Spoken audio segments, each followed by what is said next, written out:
What is going on, guys? In today's video I will show you the top 20 best Path of Exile 2 builds in 2025. So in this guide I will give you a quick overview of each setup. Then I will explain what skill gems and upgrades should you focus on. Then as well we'll see what is the best gear and how to get it for both leveling and endgame. And then finally we will go over the passive tree, stats, your skill rotations, and even what charm should you use, so we would be able to get the highest damage possible and much more. If you are looking for any of these builds on the website, then click my link in this video's description or the pinned comment. This build is currently one of the best and fastest setups that you can use to farm maps and other endgame content. Like you can see from the gameplay, we are basically deleting enemies in split seconds. And on top of this, we can also delete bosses by having also a very high boss damage, by using the cast on shock and the ball lightning. At some point in the later game, some lower gear players might run into a mana problem, but lucky for us, the ranger has many tools to address this problem. And with the optimized gear, we need nothing more than a single stat roll on our weapon or gear to completely solve this issue. This setup's main playstyle is built around using the Tree Dragon Mask, which will allow our Lightning Warp to build up the freeze, in order to proc a cast on freeze, with the Lightning Conduit, which will do massive amounts of AoE damage, due to the natural shock ground which is provided by our Lightning Warp. On top of this, we are going to be using nodes like the Mind Over Matter, Eldritch Battery, and many more to increase our damage and convert all of our shields to mana. Our build will be very mana hungry, but because of our setup we are going to be easily fixing this and increasing our AoE damage at the same time. This build focuses on the Flicker Strike, which generates massive amounts of frenzy charges from the combat frenzy, by freezing and electrocuting enemies, which then we can even further convert to the power charges, with our Resonance Keystone. Every time we have the power charges, we want to spend them on the Flicker Strike, to basically fly through multiple screens of the enemies like you can see from the gameplay. Sometimes we get so many rapid dashes that we can get one-shotted, just by how many enemies we dash through. And that's why for defense we want to focus on building up our physical damage reduction and shield charges, which are then further doubled by our Grim Feast buff. This build is known as the Explosive Shot build, which as you can see from the gameplay, can blow up and destroy a huge amount of enemies by using the Explosive Shot, Shock Burst, and many more skills. However, for our playstyle to work we will need to use the Tree Dragon Mask, but lucky for us, this headpiece is pretty cheap and easy to acquire, by just simply buying it or trading it. Overall, Deadeyes have a shock buff, which means that now by using the specific items, we will convert our ability to ignite with fire damage to now get a shock chance instead. This setup is known as the Spark Sorceress, which has one of the most visually impressive playstyles in the game, as Sorceress can paralyze and destroy monsters with a barrage of lightning. Our build has insane mobility and great speed farming potential, by shredding through maps and hardened content with ease. The Archmage with Lightning Conduit and the Spark skills together make up the bulk of our insane DPS. So if you want to fill your entire screen with the sparks of lightning and speed clear through hundreds of enemies in few seconds, then this is the one for you. This setup is the Spirit Minion build, which summons Raging Spirits by casting the Flame Wall for offense. And then also for defense we get to command a minion army. So unlike most other setups where they only command or cast spells, well in this one we get to do both, and thus increase our DPS even higher. By using specific gear and building our skill tree around the nodes like the Power of the Dead, Fear the Dead, Silent Guard, and many more, it will enable us to upgrade our minions and projectile area and damage. So if you are ready to explode anyone and everyone that stands in our way, while also getting a skeleton army that follows and protects you, then this is it. This setup is very popular because of how easy and cheap it is to get it, and also its poison damage scales from the poisonous concoction, so you don't need to worry about having the perfect damage uptime, because the poison takes care of that by itself. Your main gameplay will focus around running in a map and using anything more than just the poisonous concoction. Most monsters will die very fast, because of the poison that gets spread to them from the contagious concoction. However, in the situations where the mobs are a lot, like in the breaches, then you can use the contagion to spread the poison in even bigger area. So as you can tell, this is a very OP and spammy build. This setup's main focus is to lock down your enemies with quick freezes that last a long time. Even bosses are vulnerable to being frozen, and we can just lay down an insane amount of DPS while they are stuck doing absolutely no damage. Your main gameplay will focus around using the Ice Strike to close the gap between the enemies. Then drop Tempest build to help you do more damage, and then activate your charged staff and the Shattering Palm to engage ranged enemies before they can even hit you, or just to completely melt them down in few seconds.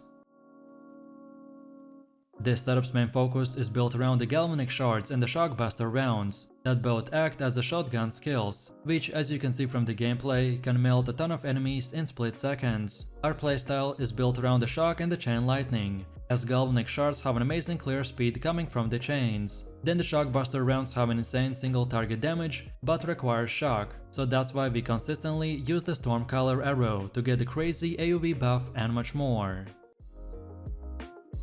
This is the best warrior build by far. This setup's main focus is to run and press from 1 to 2 skills, and target big enemy groups to then weaken them and explode. One of the most powerful skills that we have in our arsenal is the Shockwave Totem, which does incredible amount of AoE damage. And as you can see from the gameplay, we are just simply running into the enemies and one-shotting them without even trying. Also, our Ancestral Warrior Totem and the Scavenge Planning makes the most out of this by effectively extending the damage of this hit in order to kill big targets like bosses or tanky rare monsters.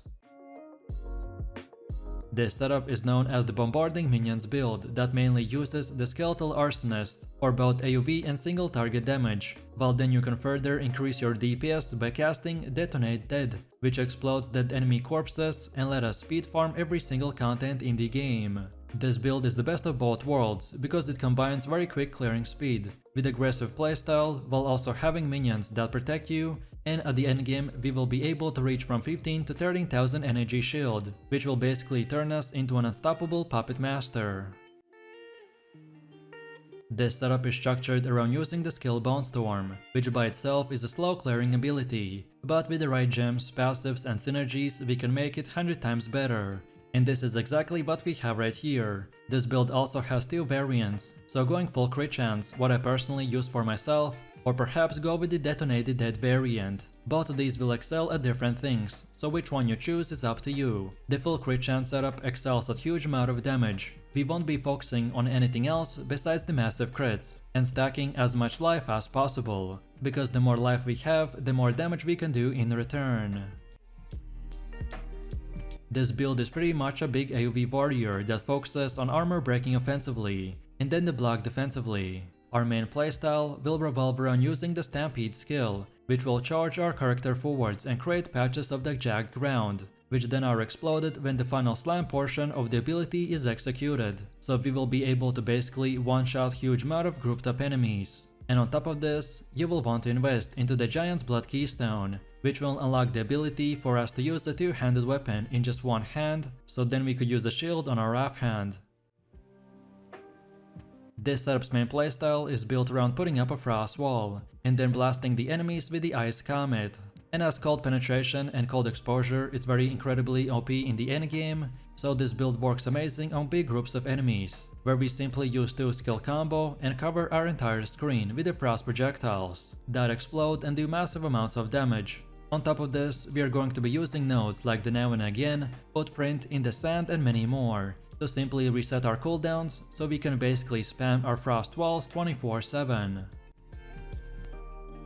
This build scales Ignite from our attacks and targets big enemy groups to then set them on fire and explode. And one of the most powerful skills that we have in our arsenal is the Hammer of the Gods, which does incredible amount of single target damage with no ailment penalty, but has a bit of a cooldown. So Ignite makes the most out of this, by effectively extending the damage of this hit many times over. And on top of this, our Ignite effect does damage based on the size of the hit that has been generated.